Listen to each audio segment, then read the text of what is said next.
My entire life, I always wanted to be 10% body fat, lean, aesthetic, with abs, confident, being able to get women, being able to be respected. But I had some serious limiting beliefs and doubts about myself, and I didn't actually think that I could get there. Even though I was showing up in the gym and trying to dial in my nutrition and taking the necessary steps, I still really doubted myself. I spent years wondering, when is this self-doubt gonna end? When am I finally gonna feel like that confident version of me? But once I finally identified the beliefs that were holding me back and destroyed them, I killed my old identity and became somebody new. And the way I viewed myself internally changed, my confidence rose, and my physique followed. I got in great shape after I made the mental shift. So if you've been doubting yourself, if you feel stuck mentally, if you don't feel like the highest version of yourself, and you want to feel confident, you want to feel good in your own skin, you want to feel like nothing can faze you and be 100% sure that you're taking the right steps to become your best self, then pay attention, because in this video, you are about to see my client Troy, who had every single limiting belief and doubt about himself that you currently have,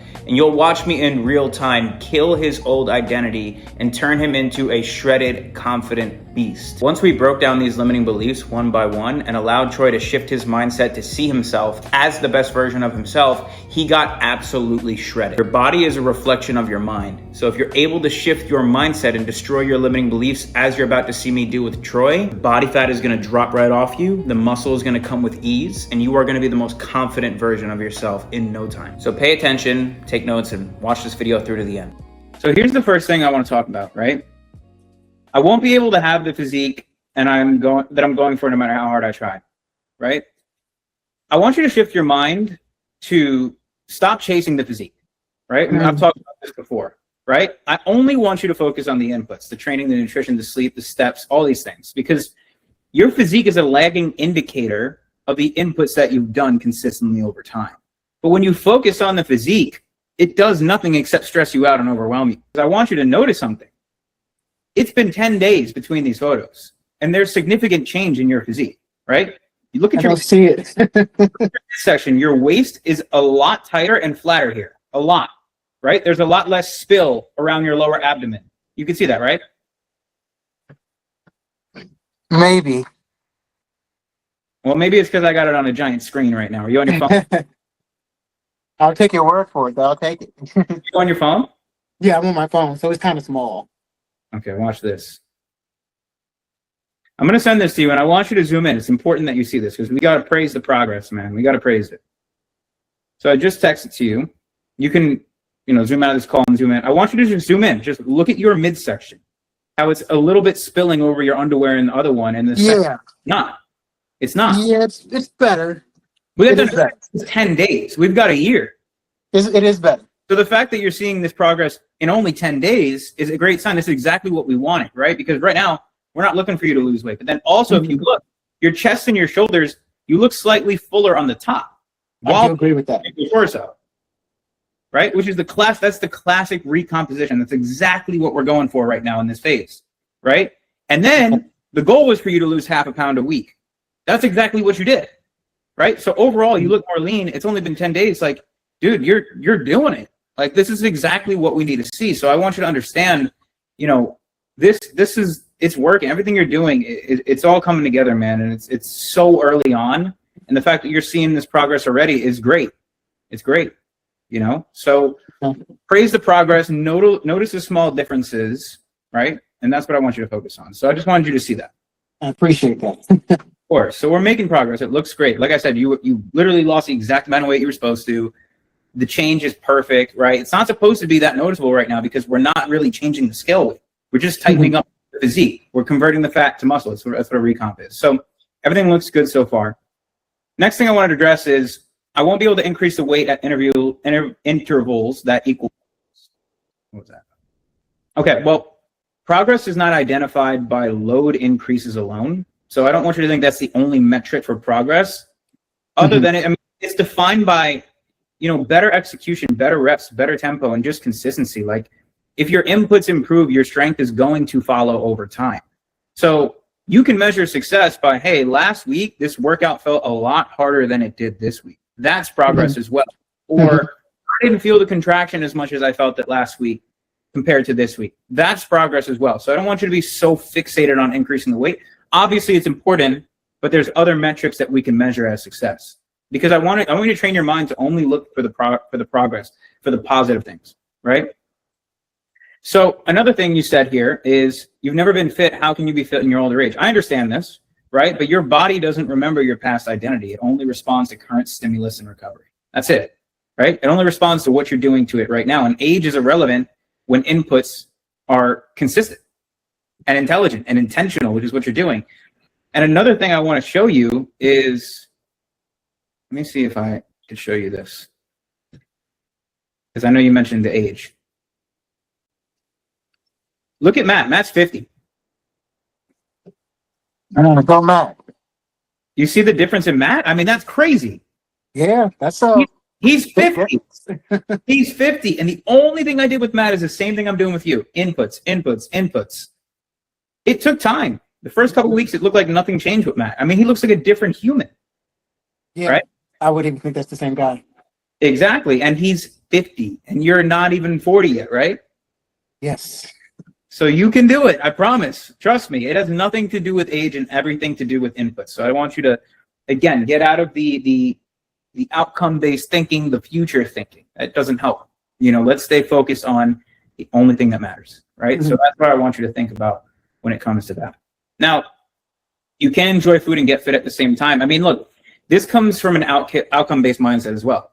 Structure around food creates enjoyment without chaos. And we're going to get into the structure a little later in this call. But when you plan your inputs and the structure you're going to follow when it comes to enjoying food, you don't self-sabotage. You don't binge because you have a protocol to follow. You have clarity. You know exactly what you need to do. And we're going to get into that. I'm going to explain exactly how that works later in the call. But when there's structure there, then you don't have to worry about whether or not it's going to work. You know it's going to work, right? So we'll get into that for you. Next, your pain trumps your desire for improvement. When you say pain, do you mean physical or mental? Physical. Okay. Well, pain only dictates how you train, not whether you progress. You could still make progress even when you're feeling pain, right? But smart input selection builds capacity instead of reinforcing avoidance, meaning you can push through the pain when you're being smart about the reps, when you know that you have the right form, when you know you're not going to hurt yourself, when you're slowly bearing the weight. So just because you're in pain does not mean you're not going to make progress. And the more you strengthen other areas of your body, it takes the load off the area where you feel the pain. So over time, we will build and it will slowly dwindle away, if that makes sense. Yes. Now, before I go into the fears, does that answer your questions? Yeah, it does. And honestly, that video, that book that you sent that I listened to helped with quite a bit of these as well. Yeah, that's why I was like, oh, he needs this. That book is phenomenal, man. It's phenomenal. What did you take from it? What did you mainly take from it? Giving yourself the positive affirmations, speaking them into existence. In particular, the part I actually did it last night, where he said, before you go to bed, the relationship between your subconscious and your conscious and how it feeds one another. So, like you said, lay down in your bed, you lay completely flat. Focus, clear your mind, and tell yourself that stuff, because that's what you're going to focus on subconsciously while you sleep. And thus, it's going to be the feed to the start of your next day. And I was like, oh, wow, that makes so much sense. Yeah, 100%.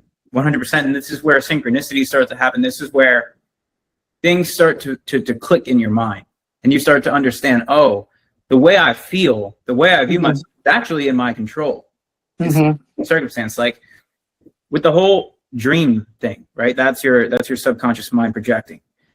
And I want to give you a little example of something that happened quite recently. And now that I understand the way dreams and the subconscious work and the things that play in your mind, this was a perfect example. So my uncle, everybody knows this about him, but I know it specifically because I'm very close to him. He wishes he was still 21. Like, he has a lot of regrets about decisions he made. He wishes he lived a more free life. He has like FOMO, like he's a little kid, like he needs to be at every event. You know what I'm saying? So I know this about him. My family knows this about him. And when he came to visit me a month or two ago, we were sitting and just kind of talking, and he was telling me about these dreams that he keeps having. And he's like, every time I have a dream, I'm 21. And everybody else is like 21. And he's like, why? And I'm like, because you wish you were still 21. You have all these regrets and things that you've done in your life that you've never faced. And so every night, your subconscious mind is projecting your and that's why you're having these dreams. But I didn't tell him that because I didn't want to hurt his feelings. And he's like a little baby. But the point being, your subconscious mind projects what you feed it, what you think, right? Yes. In your control is my point. Yes. Which is a very interesting concept. When I thought about it, I was like, oh, man. Yeah. Yeah. And the more you start to understand your mind and the subconscious mind, things start to click, man. Like things don't, when things happen, you're not like, wow, I can't believe that happened. You're like, oh, I know why that happened. Right? So there's that aspect of it as well. So that's great that the book helped you. Definitely implement everything it teaches. And I promise you, with the repetitions over time, it will become natural for you. It's already been helpful, reminding myself, put that back. You're not going to think like that. Yep, exactly. Throw it right in the garbage. So yeah, read it as many times as you need, man. I would get the physical copy too. It's like $6 on Amazon, and you can like highlight in it and underline stuff. It's really good. So fear of not being perfect. I totally understand this, but perfection is an outcome fantasy again. It's one of those outcome-based fantasies, right? Consistency is an input reality, right? So repeating imperfect actions beats waiting for ideal conditions. If you want to achieve your dream physique at a faster rate, you ask yourself how intentional and how convicted can you be about each and every input you put in front of your face. Not how much can I focus on the outcome, how much can I think about it? It doesn't do anything for us. It just stresses you out and overwhelms you. So you don't have to be perfect. That's what the structure does. It allows you to, okay, when I make a mistake, I know exactly what I need to do next to get myself right back on track. That's where structure is going to play. And also, we're human beings. Like, we are not perfect by any means whatsoever, and you're not always going to be perfect. But you have to accept that and understand that you're never going to quit in life. So it's impossible for you to fail, which means anytime you deem something that you did as a failure, it's really just data, and it makes you better because now you understand, okay, doing something this way, it didn't work. Now I could take a different direction. But as long as you're not willing to quit, failing's not even possible, and you don't have to worry about being perfect. So that kind of answers, those two questions right there. Fear of not being perfect. You're never going to be perfect, right? So your standard shouldn't be, I need to be perfect. It needs to be, what can I control right now? That's it. Next, my form will not be correct and I will hurt myself. So proper form is built through controlled inputs again. Like, you see how everything boils down to just inputs? The recurring thing. Yeah. So light loads, intention, and repetition create safety over time, right? So not overdoing the weight, making sure you're feeling things in the right position, making sure the contraction's there, making sure that you're not hurting yourself, and then slowly bearing the weight over time, right? You'll only hurt yourself if something doesn't feel right, and then you try and bear the weight.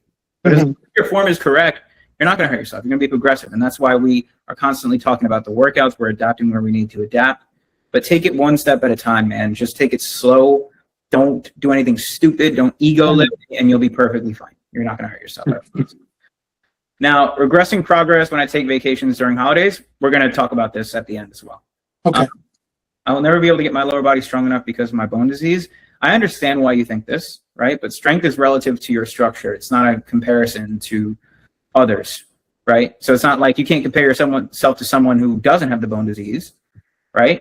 Strength is relative to your structure. So consistent, appropriate inputs build the strongest version of you. Right? So inputs will always beat obstacles. You can overcome this by taking it one day at a time and constantly getting over those mental blocks that you have in your mind and constantly getting better at the form, getting better at everything that you're doing in the gym day over day. And that's how you get over it, man. I mean, at the end of the day, the bone disease is not going away. You have it. It is what it is. You can't control that, is my point. Right? Not to be repetitive, but it's so important. The only thing you can control is slowly bearing the weight over time, getting better form, and doing these things. And that's it. Strengthening, like I said, strengthening the muscle around the bone disease to take some of the weight off, to the load, the bearing on it, and build your strength over time. So overall, does that give you a little more clarity of kind of how to think about it going forward? Yeah, for sure. I feel like I'm in a much better space this week. If you like this video, go ahead and subscribe to my channel. And if you're interested to know more about how to work with me one-on-one, DM me the word warrior on Instagram. My Instagram's actually in the bio in the description of my YouTube video. So go check that out. Shoot me a DM if you're interested to learn more. But I hope you guys liked the video. I'll see you in the next one.